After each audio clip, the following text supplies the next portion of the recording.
देखिए आज मैं आई हूँ इस स्पेशल टॉपिक पे बात करने के लिए। आप इस घास को देख रहे हैं, ये ऐसी घास है जिसे हम गाजर घास के नाम से जानते हैं।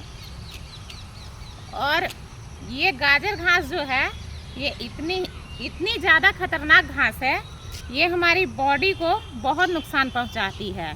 इंसान की बॉडी को तो नुकसान पहुंचाती ही है, और इसके साथ साथ ये जानवर की बॉडी पे भी बहुत बुरा असर करती है। इससे हमें एलर्जी वगैरह काफ़ी होती है, स्किन की प्रॉब्लम, ईचिंग वगैरह इस खरपतवार से हमें होती है।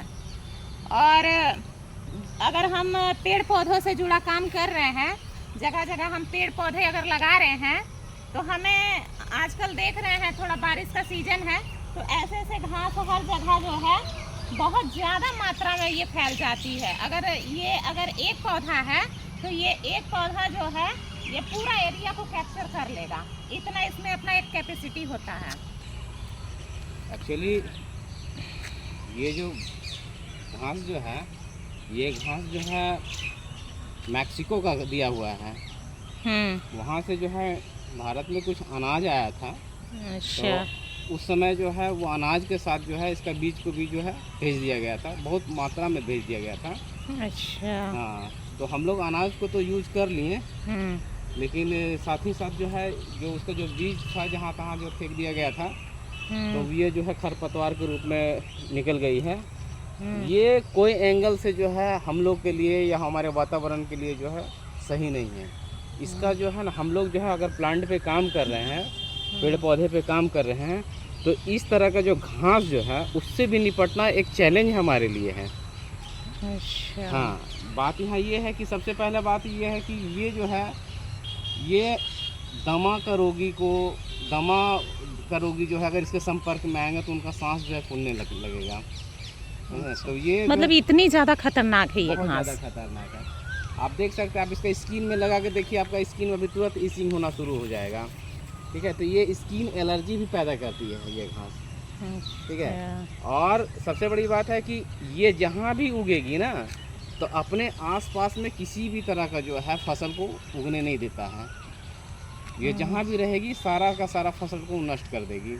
ये पूरा एरिया मतलब खुद कैप्चर कर लेती है। जी बिल्कुल। हाँ, तो अगर हम लोग प्लांट पे काम कर रहे हैं तो ये भी हमारे लिए एक चैलेंज है।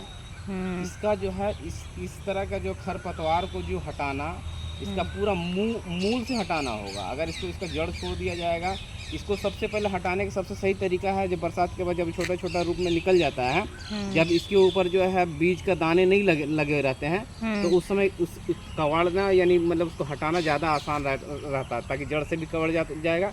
और उसको सुखा के हो सकता है जला दीजिए। अच्छा।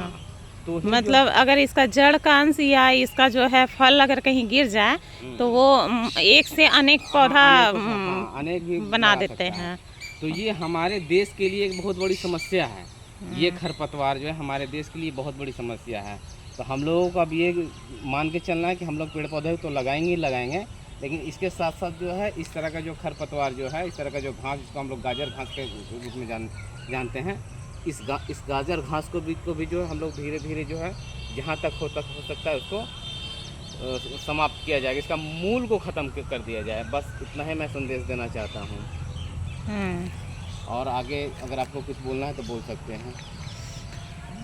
और आगे यही कहना है कि अधिक से अधिक पेड़ पौधों को लगाते हुए हम अपने एरिया में साफ सफाई पे थोड़ा ध्यान दें।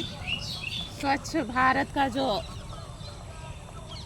बात छिड़ी है कि स्वच्छ भारत पे हमें काम करना है, तो स्वच्छ भारत पे काम कैसे होगा? एक आदमी से अकेले तो होगा नहीं, तो हमें 1 से 2 से 4 अपना एक ग्रुप बनाना होगा, और उस ग्रुप में हमें जो है अपनी इस बात को रखते हुए अपने एरिया पे स्वच्छता अभियान भी चलाना होगा।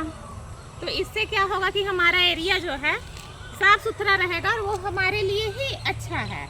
हमारे बच्चों के लिए अच्छा रहेगा कि हमें जो है किसी तरह की बीमारी या किसी हाँ, तरह तो ये मैसेज जो है हम लोग अपने समाज वाले लोग को या अपने देशवासियों लोगों को क्योंकि भेजना आजकल चाहते हैं। जैसे बरसात का टाइम है तो थोड़ा इस तरह का खरपतवार से आप निपटिए आप लोग, है ना, बहुत इससे आप, जरूरी है। जो है ये सारी चीजें सुननी गंदगी थोड़ा अपना साफ सुथरा रखिए, गंदगी से दूर रहिए। हाँ, और घर का जैसे सफाई होता वैसे अपने बाहर भी आसपास के एरिया को भी साफ सुथरा रखिए।